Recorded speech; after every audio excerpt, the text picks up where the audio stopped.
I'm glad Joey Knight has fucking turned into Day. I understood what he said, though. Understood what? Chelsea in a better position than Man United. You've got to look at the context of what he's actually said. Yeah, he said it in a way where he was talking about in a couple of years, United's best players are all going to be old and Chelsea's going to be getting better. No, the more I think about it, it's probably not right. But of course it's not. I do get where he's coming from. I understood. Got Rashford in his prime. We've got Garnacho coming through. You've got Højlund. He's young. Rashford? Casemiro and Varane. Casemiro and Varane are the only ones. Rashford. Just got Amrabat in. He's 26, 27. Yeah, but he's not. Rashford?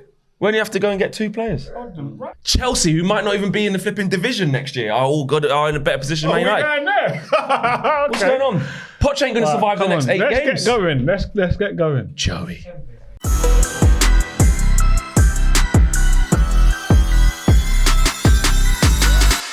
What's going on, people? Welcome to another episode here on 5 of The Take On. I'm here with Danny Murphy and Anton Ferdinand. Back. The originals are back. Feels like the Avengers have been assembled, mate. We ain't been together for a hot minute, but we've got loads to talk about. North London derby, the return of Jonny Evans and Manchester United to good forms. What do you mean? What are you laughing for? That's what it is. It's the return of Jonny Evans and the return of Man United winning football matches. Well, he didn't play last night, though, did he? Came on, should have scored. Front of Stretford end, mate. But he's not it was a good ball for Fernandes, but there's a bit more to it. And he go on, crack on. Look at him trying it already. The resurgence of Liverpool, the most informed team, if you include a little bit of last year. Unbeaten right now, so we've got loads to talk about. But we have to start with the North London derby. Oh. Yeah. Your favourite, Anton, because you always love to get onto the Arsenal fans. Obviously, you and Joel, you always go now. And just Arsenal fans in general. You always got something to say to them. There's a lot going on, injuries for Arsenal. You know what I mean? Spurs, new team under Ange Postecoglou. How did you see the North London derby? I thought it was a good game personally for the neutral. I think it looked like to me that at times Arsenal may have underestimated what Tottenham could do in terms of the press. Last year, you pressed Tottenham, they struggled. This year, they got a manager who's given them the confidence to actually go and play under pressure and play through presses, and we're seeing that. And that was a big thing. Arsenal tried to press high and Ange had his men popping through the press. And I think that's where Arsenal came unstuck. Arsenal fans would say, hang on a minute here. We should have been out of sight. Gabriel Jesus, that's 2-0. I agree with that. Tottenham ain't that great. Let's have it right. We just weren't at it. A lot of Arsenal fans are saying, nah. Well, every team can look at a game and see a chance and think if we'd have put that away, the game might have changed, but they didn't. The fact is that Anton's right. Tottenham have got a real clear identity now on what they're trying to do. In a short space of time, for any managers to do that is really impressive. I know he's had a pre-season, but for the players to get it and keep trusting it, because when you go behind in a game, or when Maddison gets sacked and Jesus nicks the ball off him, a lot of teams go, do you know what? Let's play safe for a bit, stay in the game, and then you lose control. They didn't. They just kept playing. Basuma getting on it. The centre-halves, quality. Maddison dropping in. All of them, confident. The manager gives them that identity and that freedom. Also, without the ball, I think they're better. I think, obviously, they haven't got the same goal threat without Kane, but in terms of without the ball, they're better, because whether it's Son playing up there or a Charlton, it was Son in the Arsenal game, they lead the press, and Kane's not really that type. So they look really good without the ball, or better without the ball, but with it, a real clear identity. And I thought they deserved a draw. I mean, Arsenal, the problem is Arsenal are brilliant at pressing early in the game. They've shown, last year they did it to loads of teams there, and they get the game won early a lot of the time. But once you keep the ball that much, as well as Tottenham did, it's hard. They have to drop off after a while. It's demoralising at times. Demoralising, when you're used to pressing and winning the ball back high, and you're playing against a team who, by the way, are not giving you the ball in them high positions, it becomes demoralising. You have to concede. You have to. Otherwise, you have to have a breather, don't you? 100%. 100%. But I just want to say, I did say in one of the earlier shows of this season that about Ange, he's been successful with a pressing number 9, and I didn't think that. If you keep Kane, fantastic, because of what he adds. But for the way Ange plays, it would probably be better for him if Kane weren't there. And I think we're seeing the fruits of that, because if Kane's in that team, I don't think his team looks the same. Because where he's been successful and what he knows, he's had a pressing, dynamic number 9. I think for Arsenal's point of view, sorry. That's what I was going to ask. Just Arsenal's point of view. I thought losing Declan was a blow. Yeah. Obviously. Do you think it's definitely that, or do you think maybe by the look on his face? Yeah, they said it's a bad back. Someone said after the games he's back. Injured. Arteta you wouldn't take him off. Arteta does honestly. a lot of mad stuff. He's obviously trying That's why to I'm asking the question. No, he wouldn't do that. That's why I'm asking the question. But it was a blow him going off because he's so Absolutely. good. And I think it's a positive for Arsenal how far they've come, really, when they're now, they're disappointed after drawing a game. Not just because it's still unbeaten for the season. They're still unbeaten for the season, but they're disappointed because they want to be competing with City, and that's how far they've come. 1 point worse off than this time last year. So it's not the end of the world. But there's a lot of Arsenal fans that we've spoke to. Some don't want to be named, some do want to be named, I don't know. But it feels like some of them have lost a little bit of belief, lost a little bit of... I don't know how. All of a sudden they're not in a title race anymore, and, they've realised some things about their team. They've got injuries. I don't know if they're looking for a bit of sympathy. No. Is Arteta getting the calls right? So Raya starts ahead of Ramsdale, What have we made of that situation? Some of the transfers that have come in, obviously, Xhaka goes out, the Havertz situation, and now he's not really starting Havertz anymore. He's going with Fabio Vieira and trying to find some things. Went with Nketiah up front instead of Jesus. Sometimes, that doesn't always work out. How do you feel Arteta's doing with trying to kick this Arsenal team on? I think you can see a clear... identity, not in terms of playing style, but in terms of what he's trying to do, in terms of the culture of the football club, the direction of the football club. It's clear to see what he's doing. And I think it's fantastic what he's doing, bringing in younger players, bringing in players who are going to make them better in time. And I think he needs to be given that time. Do I think at times he's his worst enemy because I think he overthinks, and he said it himself that he's obsessed with different things and different formations and wanting to be the best. And you need to be like that, but sometimes I think it can cloud his judgment in terms of in-game management where he overthinks at times, But I think Arsenal fans need to understand that you've come a long way. Last year you challenged for the title. This year you spent a lot of money, and I get there's more pressure because you spent a lot of money. I get that. However, this is the guy who's changed your fortunes and changed our mentality as a fan base to go, we're in it again.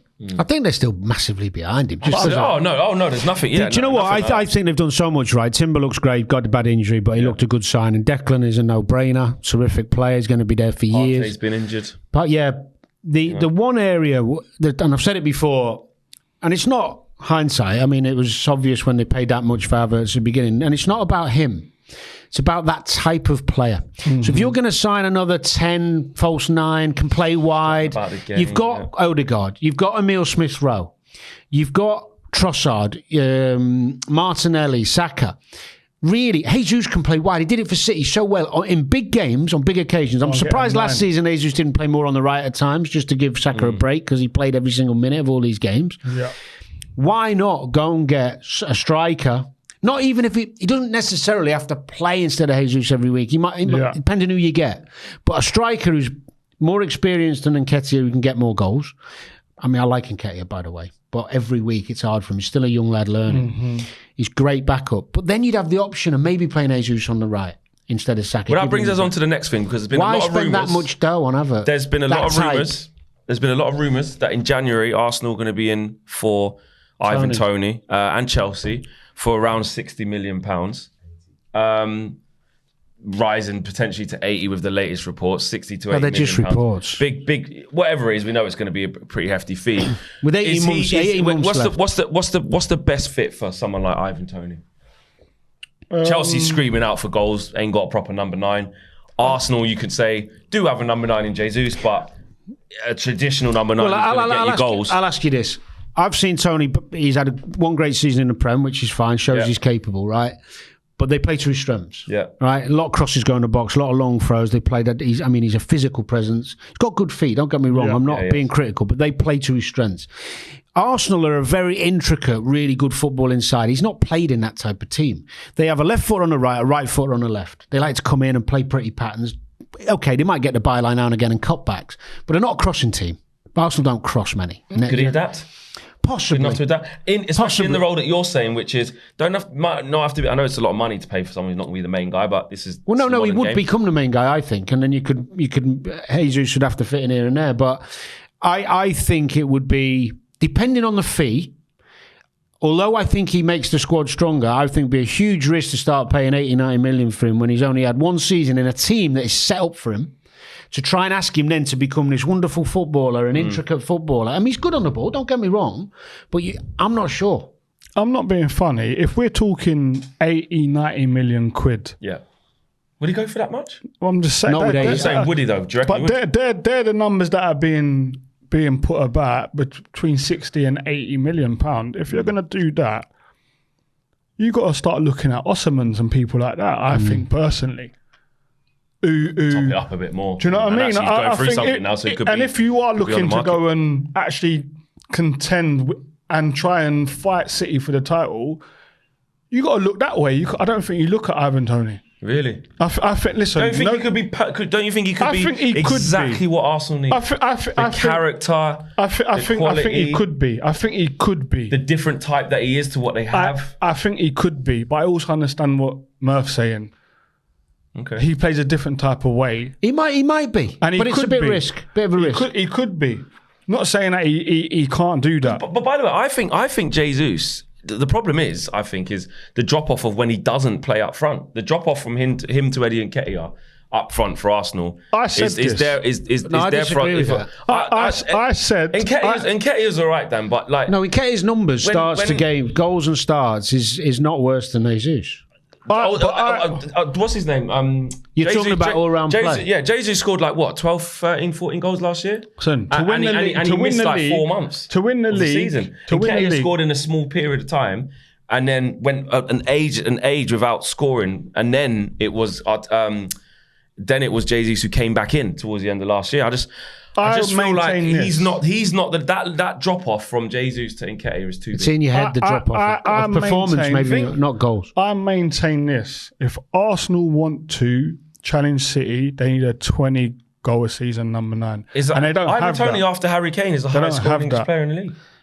Oh, all right, let's cut to the chase. If you put Harry Kane, Lewandowski, let me think who else. Benzema. In Arsenal's team, you think they win a league against City? They'll have a better chance. By just one player? They have a better chance. It's got to be more than that because City is so good. It's got to be more than that, yeah. Of course, but they still have to keep getting better in every aspect. They do, yeah. But it's got to be a player that suits the way they play. I think it's screaming Chelsea for Toney. I mean, a friend of mine, Tottenham fan, he was like, we'd love him. Yeah. And I get that because, Tottenham seems like a good fit as well. But when I say Chelsea, when I think of Chelsea's best times when they had, Drogba, but then Costa. Yeah. He reminds me a bit strong. I love it with anyone. He's got those nice feet, Tony, where he chops people and all that and finish. And he's scared of no one. Horrible. It just reminds me a bit. So you don't see him as an Arsenal style. I love it. More of. Do you know what I love his arrogance. And it's not arrogance that like arrogance probably the wrong word. Like he's confident. I love his confidence. That he just don't care like who I'm playing against. He don't care. Almost like that Troy Deeney type who just don't care who I play against. And I'm gonna say it. Yeah. Do you know what I mean? He's got belief in himself. How do you think that the Brentford fans are feeling though? Well, there's a lot. It's a great question. He's speaking out like, I'd love to go. Do you think he owes them to stay? Here's the thing. So just now they've got a lot of injuries, right? If it gets to January and he can play again and they're struggling, does he owe it to him? Or do you think that's gone in football? I think that's gone in football. This is something where, as a fan, and this is why I love this show. As a fan, I want to sit here and tell you both as ex-pros, if I supported West Ham and that was you went through something, that you had to be banned for 8-9 months, and it gets to January and we're struggling a bit. I need you, Anton. Put everything in place in the summer. I get it. You've given us a lot. But I need you as a fan. Same with you, Dan. If you were putting this is where it's hard, and you've gone through it. But at the same time, I'm not naive enough. Like you said, you get injured, then the club doesn't even get 60, Not 70 million even for you. just that. And the move might not come. Not even just that. Yeah. And this is where it's hard for the fans. For the fans, yes, you want to come there and show them that you love everything about them. However, the club, the owners look at you as monetary. You're a commodity. And no matter what, then the owners ain't loyal to footballers. Let's have it right. They're not loyal to all footballers. Not everyone gets the loyalty that they deserve. But what if they're saying, but hang on a minute, we're either on the cusp of maybe doing something great, maybe Brentford are eighth and think they can get conference or something, or maybe they're struggling. No, and need to stay in the league. The bigger problem is that as the owners, what they're going, if they desperately need him because they're near the bottom and are having a bad run, they've got to take what you might lose on him to wait for the summer, you'll gain by getting in TV revenue by staying in the Prem. It becomes a business decision. It's about money. It's a business decision. Well, don't make the sale if you think he's the only way you're going to stay up. But he's got to get on board with that. And if we're being honest, Brentford aren't going to get relegated, nowhere near. So probably not. They're going to be around mid-table. Let's be honest. But the other thing is that's disappointing a little bit is some of the interviews. I don't know him, but some of the interviews he's done, he's basically said, he's changed the agent. He's basically talking about teams he'd like to play for and all that. He's just keep your counsel a bit, especially when you're banned and all that, and then you get your business done behind. If you want to go. I get it. He's not played at a big club in Champions League and all that. I hear it. Of course, ambition, but just the way. Before we move on from Arsenal, because we have to, I don't want the whole show to be them. Just this David Raya situation and Aaron Ramsdale situation. Arteta's been very firm. No, I want the best in class in every position. I even want to change the goalie during the game. Why can't we? And that's one of my biggest regrets. I want to start changing things. Is he making the right call by dropping Ramsdale and playing David Raya? Well, so far Raya's been brilliant. I mean, he got a little bit, maybe on that cross, people saying he could have done a bit better, but the save he made, the presence, the calm. What a save that was, by the way. Unbelievable save. What a save that was. I had team in Sheffield United. I've changed my viewpoint on this one about what he's saying. I did think, you got to have your number one, choose him, and then that's... It does seem like he's done that, but what he's saying is he's going to rotate them both. And I'm actually thinking, do you know what? You think fine? See how it goes. Yeah. Be innovative, yeah. See how it goes. You say see how it goes. What does Ramsdale feel about that? What do the keepers feel about that? I don't know, but he seems all right. I don't know. He was supporting him. It comes down to you personally, I think. Depends how much dough you're getting as well. That'll obviously play a part. I think hearing Jamie Carragher's quotes on it and saying that that's for show. He's clapping. Do you think it is? I think Jamie Carragher has that thought process because of the way he was as a player. No, I think he's spot on. Do you know what I mean? I think it's how he was as a player. You think it is play acting? He's not play acting. Do you know what it is? Aaron Ramsdale's doing the right thing as a good pro should. And we always talked about at Liverpool, Houllier was mad on the subs looking, if you get done on camera, you would be out of squad. You start supporting each other and you want the team to win because if the team loses, it suffers on you. You want to win something. Ramsdale wants to be in the team when they win something. But you do not want a player playing in your position to do well. And he knows the cameras are flying to him. So Kara's right. It was one of those moments that you do with gritted teeth. It a bit, make sure but it's the right thing to do. So 100%. Fair play to Ramsdale. But there's no player I've ever met in my life that I've sat with on the bench that doesn't want a player playing ahead of them to not play well. I've never heard that. And you can only say it to your close mates. It's like, I hope he has a nightmare. I hope he struggles or if he misses a chance, if he's in your position, it's like, get in. Mate. That's just football. That's football. Because you want your opportunity. You want to be back in. And Ramsdale's a big boy. He get on with it. He hasn't said a word to anyone. He's doing the right thing. Fair play to him. But I'm not having his dad going on Twitter, by the way. Why not? Defending his son, doesn't agree with He's a grown man. What's happened to resilience in life and footballers these days? I'm sure Ramsdale didn't ask him, by the way. Let's get that. Would you rather your dad or your missus? Neither. No one come out. The only reason why I'm saying that is because Thiago Silva's missus. Well, we had Harry Maguire's mum, we got Thiago Silva's missus, we got Ramsdale's dad, Mason Mount's brother. It's like, what's happened to a footballer who's got a bit of resilience? Look, to make a Premier League football, you've got some resilience. The old school talking here. Look at this. But this is where it's gone a bit mad football. In that the world's gone a bit mad. To get to a Premier League, make a Premier League footballer, you've got to be cream of the crop. Yeah. And you've got to fight through a lot of battles to get there. Those lads are all top players and top lads. They've got resilience in them. They don't need the mum, dads and brothers going on social, stirring the pot, making. Do you think it they're work. annoyed at their I hope family so. members doing that? Well, what would you do if your dad went on Twitter? The family group chat will be going off. 100%. Take that down. Dad, what are you doing? Phone calls first. Phone calls, Dad, what are you doing? Yeah. My dad would never do it, to be fair. But let me just put that out there. So my dad would never do that. But yeah, it would be going off. Even if you were taking pelters, like how the Harry Maguire. Say you was in Harry Maguire's situation. Everyone's. He wouldn't have want his mum going on. He wouldn't have known. He wouldn't have known. Obviously, I've been in that situation with what happened, of course, years ago, exactly. And some different time because of social media. Twitter was just starting around that time. But I still don't see my family doing that. I think there's a difference, though. Let's differentiate. We're talking about football issues here. Exactly. We're talking about how you played on the Saturday or whether you should be playing instead of him. I'm not talking about racism. I'm not talking about horrendous things. I think, but if someone's criticising the way that I've played, whatever. Or saying Anton Ferdinand, he's clapping the tackle that so and so just made, and he's on the back. He's acting. You're not going to get like Rio or your dad going, hold on, he's not acting. He's a good lad, my no Anton. chance, not happening, never. Let's move it on. Let's move it on to Manchester United. Why have you got a smile? Mate, I want to get. Are you back? Won 2 games. Back for what? Back. It's just a question. I don't do what you do. You walked in. I don't do what Joel does. No. We're not back. By the way, guys, he walked in here with a swagger like banging out of the back. Mate, because I ain't seen you in ages. You ain't been on the show with me. So now to my friends, I can't show no love now. That's what it is. It has to be a hidden agenda. Do you know what I mean? Honestly. Craig David. Yeah. Man United won a couple of games this week. I think the positives. Talk to me. Positives. Amrabat getting 90 minutes under his belt. Looks calm, assured. Yeah. I know he's not a left back, but Mount, sharp, got on the ball, tried to make a difference. I think that's positive. Casemiro looked a bit better, a bit sharper, a bit more at it, which we always said we would. I don't think his legs are gone. I just think he starts the season slowly from what I've heard from this. Yeah. So some positives. I think the reality is the away games against the top 8 is going to be the key, and it was last season. The home form at Old Trafford's always good. Great last year, only lost 1 in the league, if I remember correctly. Yeah.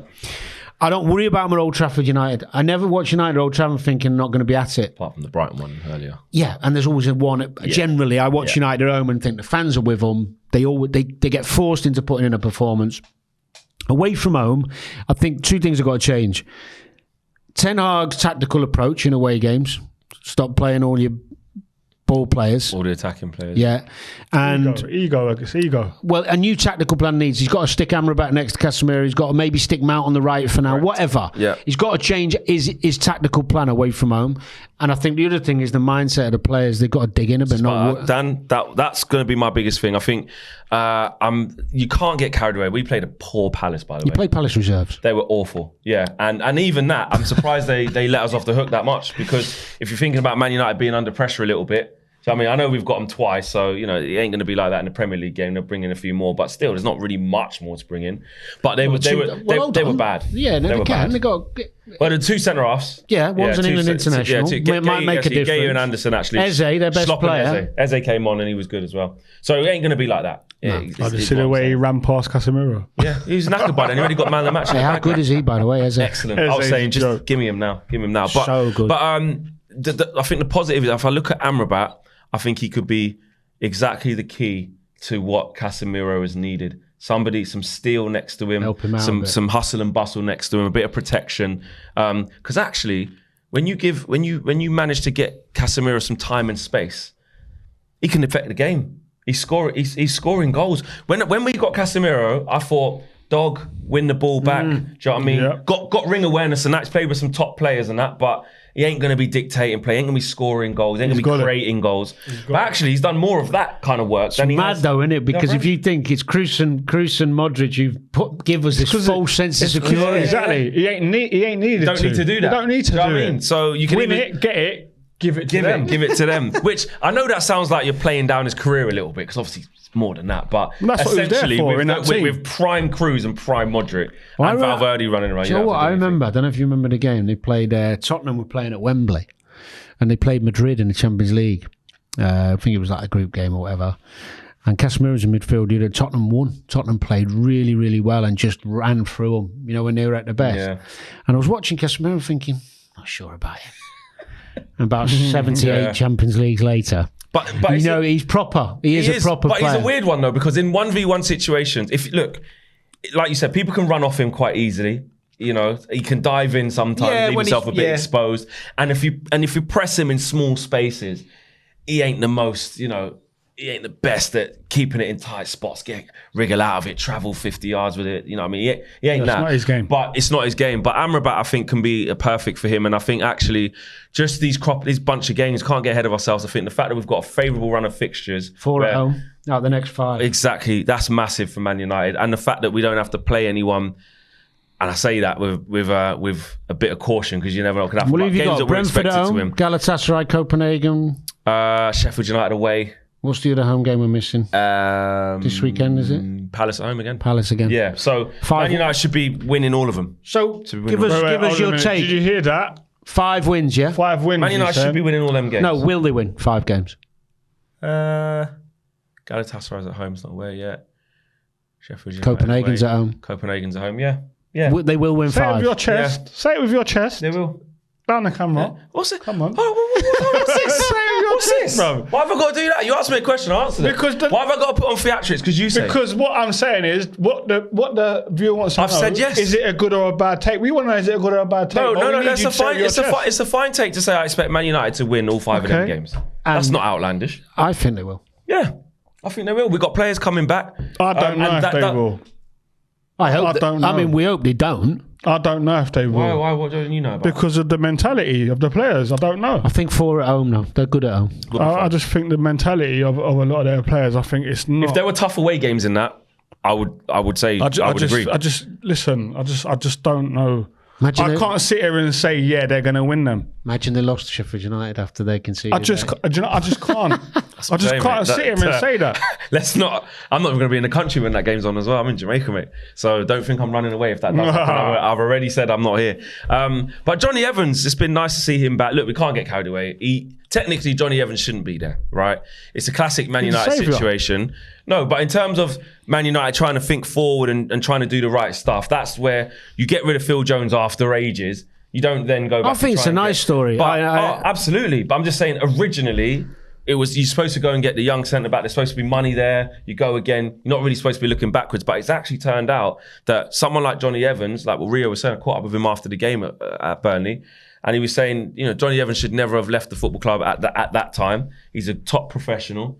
He knows his way around the pitch. He's going to do the right things. And for this little period where it's a bit chaotic at Man United and there's loads of injuries, it's a night. And listening to talk on TNT, it's a nice story. Can I just say, though, it is a lovely story, but it's 1 game. Of course. It's 2, actually. He came on and was... Do you know what? What about what we got? We're talking about... The pass was brilliant, but Bruno's... Can you do that with your weaker foot? I was both-footed, bro. Right. Jonny Evans Jonny Evans is left-footed, isn't he? Right. He's both. He's both, He's always been both. He's both, yeah. But Bruno's goal was just delicious, wasn't it? It was lovely. Especially in a game where, again, just had to get through. There's not going to be much chances. There's not going to be a lot. Well, Bruno plays all the time because that's what he can do. He's a game changer. It's only the bit we criticise his defence now and again for obvious reasons, but he's capable of magic moments. Yeah. They need him. Big time. We do. So I'm really happy with Amrabat. He looks like he's going to be. Well, he's played left back against Palace Reserve. Let's steady on that. No, I'm happy. Listen, mate, you lot can try and put a downer on everything, I've seen loads of him. He's good. We've seen him. We know what he's going to be about. I just hope he plays him in the right position. Yes, he will. Once we get players back, look, it all depends if Reguilon's not fit again. We might have to play him left back again and do the same thing because there's no one else. But if he's fit, as the team gets better and fitter. What do you make about, just quickly, Ten Hag copying Pep and doing the inverted fullback? Mate, honestly, this copying stuff.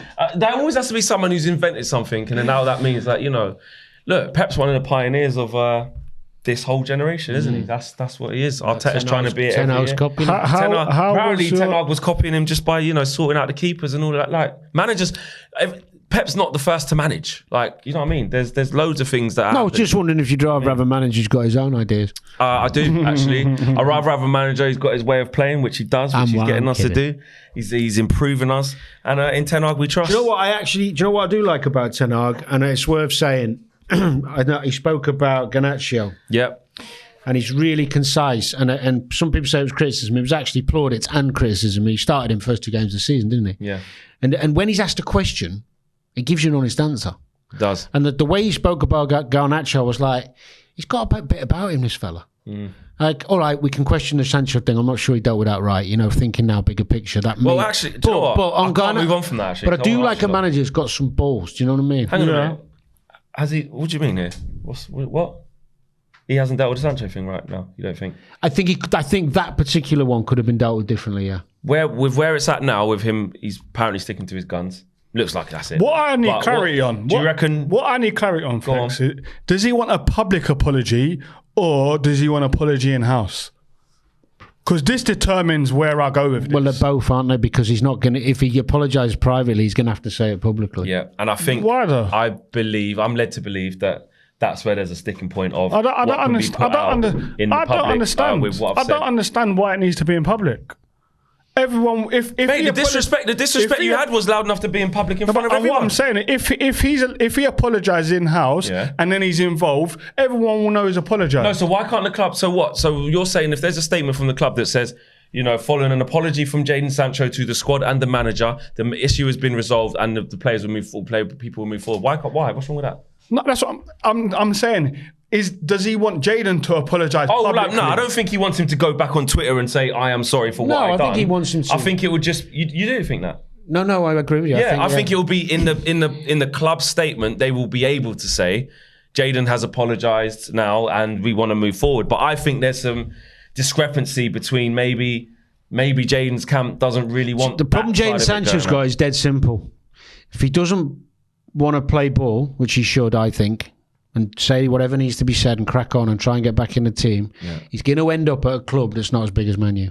Mm-hmm. Oh, absolutely. Simple. It's going to be back to Dortmund or Roma or, do you know what I mean? Because maybe Chelsea would probably try and know what they're like because they're just clueless. But but actually, I'm actually sad about it, really. Yeah, I'm sad about it. Because I know a lot of Man United fans say, listen, we don't miss him anyway. He hasn't hit the heights and, It's not the point, But he's a young player who I really wanted to have at this football club and I was so excited. And there is something in there. I don't care what anyone says. There is a player in there. Absolutely. But through bad decisions and situations that are happening, we're now going to end up, let's be honest, it's going to get to January, he's going to go. There's no chance. My question is, it was put publicly that he's now deleted his Instagram and stuff like that. Yeah, he took it down. Yeah, right. From the outside looking in, that's worrying. Yeah, because you don't know what's going on in his head. Are the club in-house doing what they need to do to support this kid? I think so. I'll be honest, Dan. I feel like I love Jadon, yeah, I do, but I feel like it's a valid question. I hear you, but I feel like he has to be on him now. Like he's had support last year where there was some situations going on again. You can't speak on it too much because you don't know the ins and outs at that moment. But that was definitely an arm around the shoulder. It was definitely Ten Hag helping him, and his response when he came back suggested that. So there's been time and patience. But if you undermine the manager that strongly, that publicly, in that wrong method, in front of millions of people, there can only be we keep saying as Man United fans, there's no one bigger than the club. We need standards. Ten Hag said it in his presser. He said, the club employed me to bring standard to this football club. Because before I got here, there was none. So how can he let Jadon Sancho do that, whether there's stuff going on or not, and he can just either say sorry or pay a fine and play again? Let me clarify. I think Jadon needs to apologise. Yeah. In-house, I think he needs to apologise. If I was in his shoes, and I've been in his shoes at a smaller club, so there's not as much eyes on it. It happened to me at Sunderland with Steve Bruce. I apologise to Steve Bruce. Even if you don't mean it. I apologised. I apologised because I wanted to play football. And play. Because I wanted to play football and I wanted to help my teammates. More importantly. However, we are living in a day, and it was different when I was young. When we were young, it was different. Like you said, you were built resilient, and stuff like that. However, in this day and age, it's different. We're seeing personalities that have harmed themselves based on stuff like this. Yeah, making. This is why I'm asking. I feel like I'm asking a valid question. Are Man United in-house doing enough to support this kid? I think I personally believe. But you can still support a kid, but also show that there's no one bigger than a football club. Both. You can do both. I would like to think so. It's a valid question. I would like to think so. I just feel that this now is so far on Jadon's side to do the right thing before anything can change that I just don't think it's going to change. I don't think it's happening. Let's move on to Danny versus Anton, Liverpool versus West Ham. Your guy, Mikel Antonio, was saying, big up Mikel, love him. You know what I mean? Finish higher in Liverpool, you know what I mean? Going to score, all of that. In front of the Kop, 5 yards out, misses. West Ham had chances, but ultimately Liverpool do what Liverpool been doing, Danny, which is going to concede some chances, going to concede a goal here or there, but they're going to outscore a lot of teams. They're ruthless at the moment. I mean, West Ham did make some chances and actually played quite well in certain parts of the game, which is actually really positive for them because there were years gone by, West Ham would go away from home, pragmatic, kind of wait to get especially beaten. at Anfield as well. Yeah, so I think they'll be pleased with that and they're disappointed. But from Liverpool at the moment, there's they've jumped back in time really to a team now that looks like it doesn't have to play that brilliantly for 90 minutes to win games because of the firepower. We think back to the three, Bobby, Salah and Mane, right? And they win your games and they'd be done at half time, or done in a blitz in like 10 or 15 minutes. Like, whoa, what's just happened? And Liverpool have got this firepower now that's mixed between five of them, where they're all chipping in and they're all looking like they're hungry. I still think there's a little bit of vulnerability. Most games Liverpool have played this season that I've watched, they've conceded chances. And you think Wolves first half, even Bournemouth at home at Anfield, Newcastle away could have been out. I know they had 10 men, but Newcastle had a few chances first half, could have been out of sight. So there is a little concern there for me in terms of defensively when when they're going to play the big boys. Yeah. But overall, considering the amount of change, can't be anything more than delighted. Yeah, I think for me as a West Ham fan, I think obviously the result is what matters. I think we had chances to win that game. And what about the Alisson save, by the way? Unbelievable. What a save that is. Unbelievable. That's a joke. That's so good, isn't it? Yeah. Unbelievable He's save. the best keeper in the league. Yeah. Alisson. Unbelievable save. But I think... Hold on. Better than Onana. You love Onana, don't you? I do. I do love Onana. I do. I love a keeper with a bit of character. But you still think the Liverpool keeper's better? Alisson's the best keeper. Yeah, well said. You do realise your defence was fantastic last year because of the hair. Anton, what are you talking about? Do you know what I don't like about you lot, yeah? No, because all of us are we're just talking about you lot's teams and you lot find a way. I was just clarifying your point. I love a bit of honesty and you are honest for a Man U fan. That is honest. All right, we'll go back to West Ham. What's your keeper? Fabianski? No. Areola. Yeah, good goalkeeper. He's done all right, to be fair. Yeah. He's been very good. He ain't better than He's been very good this year. Yeah, but what I will say is the way we've started the season has been really good for us as West Ham fans. I think we've looked good. The new signings have come in and done really, really well. And to lose someone like Declan and our signings coming in and hit the ground running, and losing to Man City and losing to Liverpool, there's no shame in that, And we gave both of them good games. Playing good, yeah. And we gave both of them good games. Do you know what the fixture list for West Ham? Yeah. Oh my God, it's been so hard. Yeah. So when you get that period of some of the easier games, I think you're really well equipped to go and do that. Also, and you played against Thursday. I was just about to say that you played against some team that you can't. What's their name? I want Anton. You told me to stare down the barrel. I want you to stare down the barrel of that camera and tell me the team name that you played against. I couldn't tell you, but the fact is, we got to beat the teams that are put in front of us. And you don't even know their names. You don't even know their names. That's what we've done. We that's beat the true. team And you were 1-0 down as well. What's happening there? Of course, Should be conceding against teams like that. But it happens. It's how you finish the game and the result. They didn't even have, when you go on Google to see the stats and that, they didn't even have a badge. They were like an unlockable character on Tekken. No, but I've when it's in the shadow, you don't know what it's going to be before you unlock it. Of course, but how did it go in Bayern in the week? In the big boy league, though, you see? But then this is what you say about narratives, yeah? You switch it all the time. How did it go? You'd love to be in the Champions League, wouldn't you? We may get there through winning the Europa League. I like what West Ham are doing, 100%. Just really quickly, Liverpool going to challenge City? They're the closest thing now. It looks that way, But I don't want to jump the gun and say something stupid because... Why not? Come on, Dan. Question. You got Klopp, the rebuild's on. Question. You got all this firepower. Question. Can you not challenge City? Question. Are Liverpool finishing ahead of Arsenal this year? Yes. So that means you're finishing second, definitely. Ooh. Probably. Let us know in the comments what you think about that take. No. Get stronger. Actually, Danny do you know Murphy, what? I'll go. Can you challenge City for the title, yes or no? Yeah, we can. Okay. But to be absolutely convinced, I'd need another 10 games like this. Okay. Because you're currently on a 17-game streak. Just because we've had a lot of change. I still don't know yet how he's going to settle that midfield in the bigger games. Okay. But we'll finish above Arsenal, yeah. Okay. Oh, he's confident with that one. That's easy. Wow. Easy. Let us know what you think in the comments. He's Arsenal. Finish above them. I have to address something because there was some stuff said last week in my absence I'm not happy about. Big up Joey. I think he's fantastic. He's done really good things since he's come aboard here on 5. But he's really messed up. And he knows I think this. I was in his comments and he knows what I think. And he did say, I've got to make the most of it while you weren't there or something. He said something cheeky. But he said that Man United are in a worse position than Chelsea. And then his team proceeds to lose again, by the way, after saying that.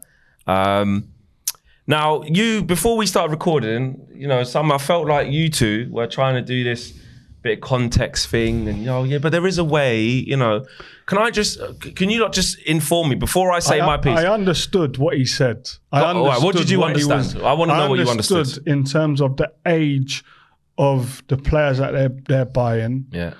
The age of their squad. Right. If them players come to fruition and they start to do well and they gel, right, they'll have more longevity than the Man United players. Right, with the players that are carrying your team at the moment. Okay. Right. That is where he was going with it, I believe. Do you agree with that? I kind of, when he was here and I was speaking to him, no one pulled him up on this as well. I kind of said, I see where you're going with it. Yeah, I was thinking about it. And sometimes you need a period of reflection. Don't just backtrack because I'm in the room. No, but we had a chat. And actually, you make some sense about the age of some of the players, which you've clarified. Right. And actually, really, the only two big things you're going to have to... Casemiro and Varane are two big deals for me. Yeah. Other than that, the rest of the squad's got good, decent longevity in it, hasn't it, really? Yeah. So, I'm actually going to go with you on this. I don't think Chelsea are not in a better position. Chelsea, can we just take a step back here? Man Utd, they're not. Chelsea are an absolute disgrace where they're at right now. Oh, they're having a bad spell, yeah. No. Are they in a relegation battle? Mate, Poch might not survive the next 8 games. No, but disgrace is strong. Why? They've spent £1 billion and they can't win a football match. Still, what do you mean? That's a disgrace. Are they in a relegation battle? Poch has only been there 5 games, isn't it? Right. Is it 5 games? Yeah. So let's not go back to last season. When you look at the injuries, how many times have we said at Chelsea, well, who, out of all the players that are out, right, who's like top draw, we say they're coming? Reece James. And Cuckoo. And he ain't even played in the league. No, but he's better than what they've got. They signed him to play, didn't they? Right. He was not a squad player. Okay. So that's 2. That's 2 out of all of these people that are injured. Go on, let's go. Fofana. Not having him. It's all right, yeah. It's all right, yeah. What, how much better are they going to be with him playing? Yeah. True. I just said I'm with you. What more do you want? Do you want blood? This is what I'm saying. No, but this is what I'm talking about, the misconception. Just because they've... No, I am with you. Yeah, but... I'm on your page now. Yeah, and do you know what? All honesty... tell the world. The reason why I actually disagree, with all banter aside, the reason why I disagree is because what we're doing, because you said a lot of ifs, yeah? What we're doing is banking on these players that they're signing for 8 years that... don't look promising at all, some of them. Like, let's be honest, some of them look bang average and are massive, massive contracts and will probably end up leaving within a couple of years. Do you know what I mean? People, like, I don't understand how they can spend all that money, right? And we're looking at the level of players that they do have versus the level of other youngsters that they've let go. There ain't much difference, mate. Like, they're in a far worse position, throwing money, and my team's throwing money at a lot of problems, right? This is not me saying Man United are a perfectly well-run club, because we are absolutely not. But compared to Chelsea, I'd much rather be in my position than theirs. Constantly losing games, can't get any continuity, don't know what the strategy is. Well, yeah, you won a trophy last season. You got Champions League football. I don't get that at all. So, you know, I think they just need to worry about making sure Poch holds on to his job in the next 8 games. That's Strong. what I feel. Joey, are you going to retort? What have you got? Because he's come with a strong case. What you got, Joey? I don't know. Hopefully they can get some wins because that's all they need to start doing is winning games. But I'm not having Chelsea in a better position than Man United. I'm sorry. That's just how I feel. No, you're right. I've got you. Yeah, Case you closed. sure? Case closed. Case closed. Do you agree, or are you just agreeing because I'm here? No, I don't do that. You know I don't do that. You know I don't do that. You know that's Because anyhow, I see in the group chat afterwards, you start saying some mad stuff. Yeah, I'm not going to have it. Nah. And just really quickly, 8-0, Newcastle. Do you feel sorry for Sheffield United? Because actually they played against City. They played against... Do you know what? I feel sorry for the manager getting the stick he has because although you have a crap game and everything goes against you, Yeah. They've lost 2 or 3 of the best players before the season even started. Yeah. They've played Tottenham away and Man City at home recently and Everton and been in all those games and fought. Like I saw a team, maybe not quality, but I saw a team playing for their manager. Exactly. Yeah. He got them out of that division on a shoestring, really. Let's cut him a bit of slack. I remember years ago in the lower leagues, we were with Crew and we got hammered 7-1 at Hull. Right? On the Wednesday, we went to top of the league Birmingham away, Barry Fry's Birmingham. We got done 5. Cool. We still got in the playoffs. Bloody hell. Right? So I'm not saying they're going to get into Europe or anything stupid like that, but let's not judge a manager because one day everything goes wrong and they get absolutely spanked at home by Newcastle with a good side. I didn't even laugh, mate. We got done 7-0 last year. So, and we still finished 3rd. Still finished. Should have been Big more. Man Should have been United. more, really. Do you know what I mean? Big Man United. Big Man United. That's what I mean. Still finished higher than Big Liverpool after 7-0. That's just what happened. Do you know what I mean? I always said that would happen. And it did. A bit different this year. But listen, guys, thanks for watching the show. We'll be back again, same time, same place next week. Let us know what you think about some of the takes this week as well. Get involved in the comments as usual, and we'll see you again next week. Peace.